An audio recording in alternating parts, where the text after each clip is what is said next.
so 10.3, scientists noticed with gases that some of the ways that you measure gases, and you measure them like you can find their volume. Obviously, these are some of the measurements you can have. Gases do have mass, but they more typically have pressure, and they found ways to measure pressure. That's what the manometer is. They also measure the temperature of a gas. Okay, so there are three major ways you can measure gases. You can also measure the amount of gas, and the amount of gas is measured as moles. Now we used to, which we're going to use the letter N to show. So there's four different ways that you can measure gases. So let's take a look at Boyle's law. Robert Boyle was an English scientist, and what he did was he found that whenever you increase the volume of a fixed quantity of gas at a constant temperature, it was inversely proportional, which means the pressure goes down.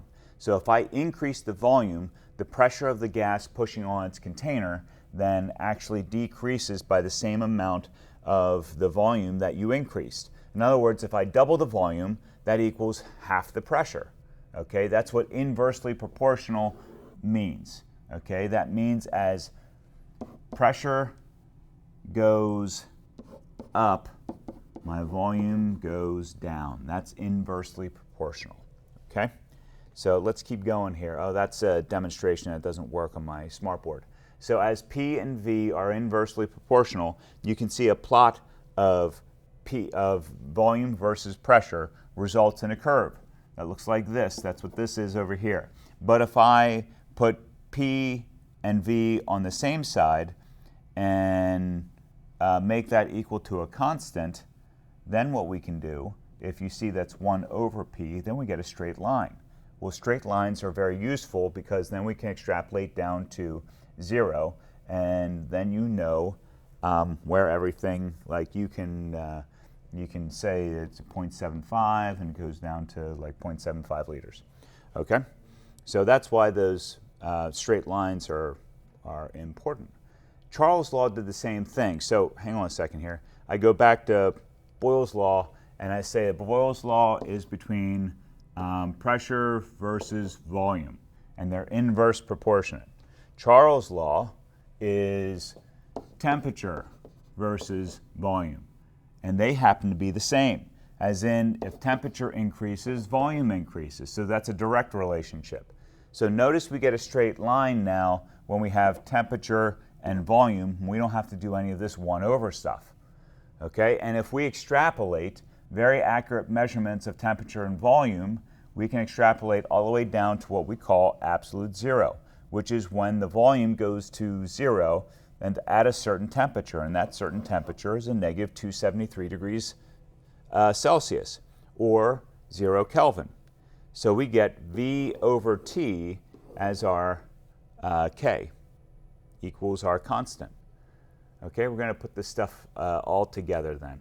Avogadro's law. So this is, Avogadro was counting number of particles.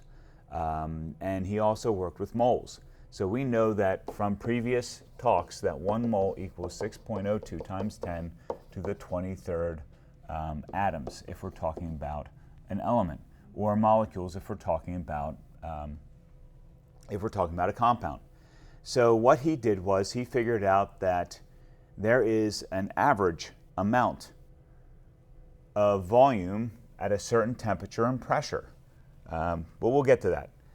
So what the ideal gas law. We're not ready for the ideal gas law.